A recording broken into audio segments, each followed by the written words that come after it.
Hello everyone, this is Anchal. Welcome back to my YouTube channel. So we have started our subject that is fundamental of insurance. In that we have covered our first topic that was all about my insurance, in which we have read the introduction of insurance, its meaning, scope and types basically are same. We have to write the same explanation. Then we have done the principle of insurance, also the type of insurance.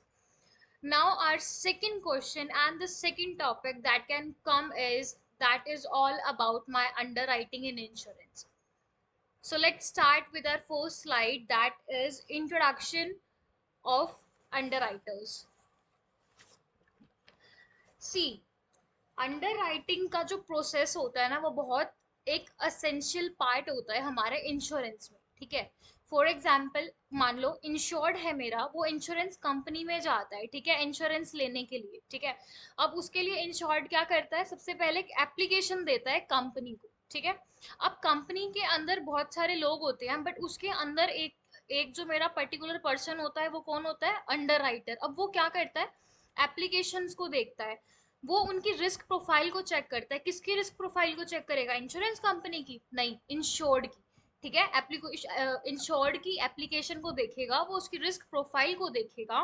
ठीक है, और उसके basis पे वो decision लेगा कि भाई मेरे को इसको इंश्योरेंस देना है या नहीं देना चाहिए। ठीक है, वो ये रिस्क प्रोफाइल में क्या क्या आता है, वो ये देखता है कि इंश्योर्ड को कोई डिसीज है या नहीं है, उसकी लाइफ एक्सपेक्टेंसी कितनी है। ठीक है, और वो इंश्योरेंस उसको देना है या नहीं देना है, तो फिर वो उसी के अकॉर्डिंग अपना जो डिसीजन है वो कंपनी को देता है। ठीक है, next we have is meaning of under. देखो अंडर राइटर क्या करता है, अभी देखो हमें ना ऊपर इंट्रोडक्शन से सब कुछ क्लियर हो गया है, जो भी मैंने इंट्रोडक्शन में बोला है वही हमारा मीनिंग में आ जाएगा। अंडर राइटर क्या करता है, कंपनी को बताता है, क्या बताता है कि भाई इस पर्टिकुलर इंसान को हमें इंश्योरेंस पॉलिसी देनी है या नहीं देनी। वो दूसरा क्या करता है, इवेल्युएट करता है उसकी प्रोफाइल रिस्क को। किसके प्रोफाइल रिस्क को, इंश्योर्ड की।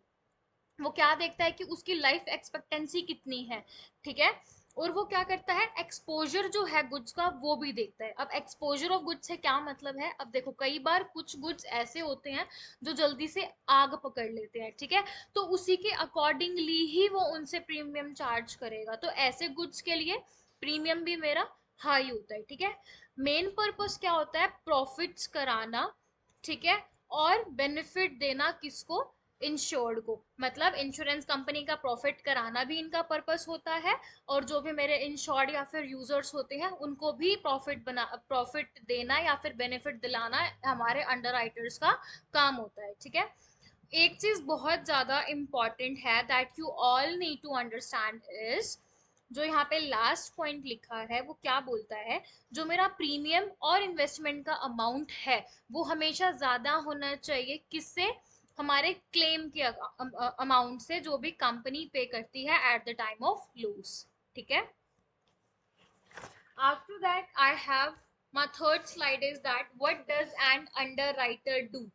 ऑब्वियस है, रिस्क को इवेल्युएट करता है, वो एक्सेप्ट या फिर डिक्लाइन कर सकता है एप्लीकेशन को जो भी मेरे इंश्योर्ड ने दी है, वो प्रीमियम का अमाउंट भी डिसाइड करता है। और देखो, to provide policy to the insured is also decided by him, कि भाई मेरे को पॉलिसी देनी है इंश्योर्ड को या नहीं देनी, ये भी कौन डिसाइड करता है, अंडर डिसाइड करता है। प्रीमियम का अमाउंट इतना ज्यादा भी हाई नहीं होना चाहिए कि इंश्योर्ड या फिर जो मेरा कस्टमर है वो पे ही ना कर पाए। ठीक है, और क्लेम से ज्यादा होना चाहिए। ठीक है, मतलब जो कंपनी लॉस का अमाउंट भरती है, दैट इज माई क्लेम। अब वो कहता है कि कस्टमर और कंपनी दोनों का ही बेनिफिट होना चाहिए, और फेलियर और जो विनिंग होती है कंपनी की वो किस पे डिपेंड करती है, मेरे अंडरराइटर्स पे। तो ये सारी जो इन्फॉर्मेशन है that you all have to write in this topic, like what does an underwriter do. Next I have is objectives. Objectives of underwriting, मतलब कि हम क्यों अपॉइंट करते हैं हमारे अंडरराइटर्स को।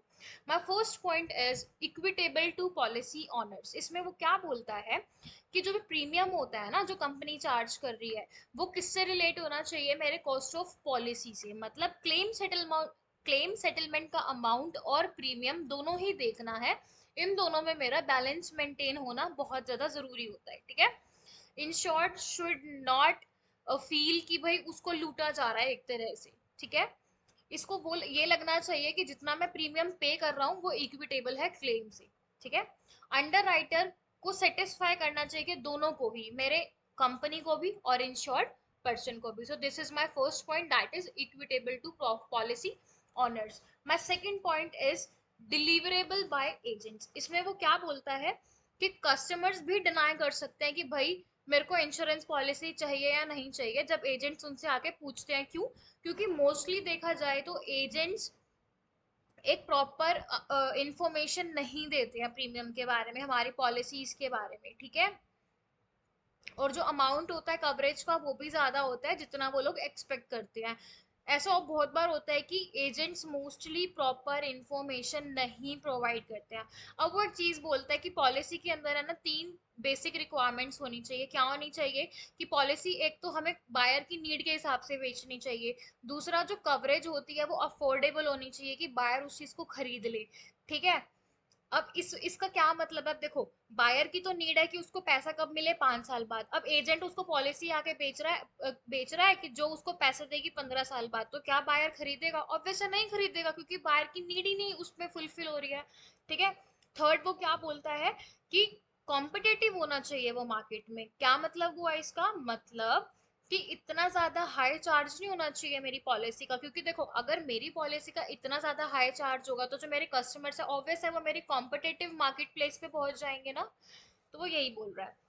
My next point is profitable to the insurance company. इसमें वो क्या बोलता है? देखो, प्रॉफिट जो है कंपनी का वो किस पे डिपेंड करता है? अंडर राइटर्स पे। कैसे? जब वो इन्वेस्टमेंट और प्रीमियम का अमाउंट ज्यादा रखता है क्लेम से। और कैसे प्रॉफिटेबल अंडर राइटर्स पे डिपेंड करता है? जब कंपनी को भी प्रॉफिट होता है और कस्टमर्स को भी बेनिफिट होता है, ठीक है। तो इसमें आपको यही इंफॉर्मेशन लिखनी है। Next topic I have is principle of underwriters. जब भी अंडर राइटिंग का क्वेश्चन आएगा, you all have to mention all the topics that I am showing you in the slides. So my first point is attain and underwriting profit. इसमें वो क्या बोलता है? Objective क्या होता है अंडर राइटर्स का? प्रॉफिट देना कंपनी को, ठीक है। प्रॉफिट कंपनी के पास कैसे रिसीव्ड होता है? जब मेरा इन्वेस्टमेंट और प्रीमियम का अमाउंट जो है वो ज्यादा होता है। किससे? क्लेम से। ये चीज हम तीसरी बार पढ़ रहे हैं यहाँ पे, तो आई गेस अब याद हो गया होगा, ठीक है। अंडर राइटर सिर्फ उन्हीं की एप्लीकेशंस को एक्सेप्ट करता है मोस्टली जो एप्लीकेशंस उनको प्रॉफिट प्रोवाइड करती हैं, ठीक है। Second I have is select prospective insured according to the company's standard. इसमें वो क्या बोलता है कि हमें ना उन लोगों को सेलेक्ट करना चाहिए जो लोग कंपनी के स्टैंडर्ड्स को मीट करते हैं, ठीक है। जो लोग कंपनी के रूल्स को मीट कर सकते हैं। कंपनी के पास खुद के इसके स्टैंडर्ड्स होते हैं, ठीक है। पॉलिसी ऐसे ही नहीं कि हम किसी को भी दे देंगे। अंडर राइटर क्या करता है? रेटिंग चेक करता है हर एक पर्सन की, उसकी रिस्क प्रोफाइल देखता है और उसी के अकॉर्डिंगली वो अपनी पॉलिसी देता है, ठीक है। अब मान लो मेरी कंपनी में चेन स्मोकर आता है, ठीक है, तो क्या मैं उसको अपनी पॉलिसी दूंगी? बिल्कुल भी नहीं दूंगी, क्योंकि उसका स्कोर ही इतना बैड है और वो मेरी कंपनी के स्टैंडर्ड्स को ही नहीं मीट करता, ठीक है। Next point is provide equity among policy owners. इसमें वो सिंपली क्या बोलता है कि देखो अगर मेरे पास दो पर्सन है जिनकी रिस्क प्रोफाइल सेम है, तो कंपनी ने उनको सेम रेटिंग दे रखी है, ठीक है, तो उनका जो प्रीमियम होगा वो भी सेम होगा। सिर्फ ये पॉइंट इतना ही बोलता है। Last point I have is proper balance, wait, हाँ, proper balance within each rate classification. इसमें वो क्या बोलता है? देखो मेरे पास ना हमेशा दो क्लास होती हैं, एक होती है अबव एवरेज, दूसरी होती है बिलो एवरेज। वो क्या बोलता है? देखो अबव एवरेज वाले तो अपना ज्यादा प्रीमियम भी पे कर सकते हैं, बट बिलो एवरेज वाले इतना ज्यादा प्रीमियम नहीं पे कर सकते। तो इसमें क्या होता है, जो रिस्क होता है ना बिलो एवरेज का, वो ऑफसेट कर देते हैं हम लोग एवरेज वालों से। अब भाई ऑफसेट क्या होता है तो समझ ही नहीं आया। मतलब जो प्रॉफिट वो लोग बिलो एवरेज पर्सन से नहीं अर्न कर सकते, उनका जो प्रॉफिट होता है वो किससे चार्ज कर लेते हैं? अबव एवरेज वालों से ज्यादा प्रीमियम उनका सेट करके, ठीक है। तो basically this principle is all about to have a balance between below average and above average. Obvious है, जो चीज मैं नीचे बिलो एवरेज वालों से नहीं ले सकती, मैं हाई एवरेज वालों से, जो मेरे ऊपर वाली क्लास है, अपर क्लास है, उनसे ज्यादा प्रीमियम चार्ज करके बराबर कर लूंगी मैं, बैलेंस मेंटेन कर लूंगी below average and above average वालों से। तो बेसिकली ये पॉइंट हमें यही बोलता है। Okay, so we have done 2-3 topics in the underwriters. So in the next coming video, we would be covering our factors affecting the growth of insurance sector in India, also the role of IRDA, and then this topic will get over. So thank you for watching.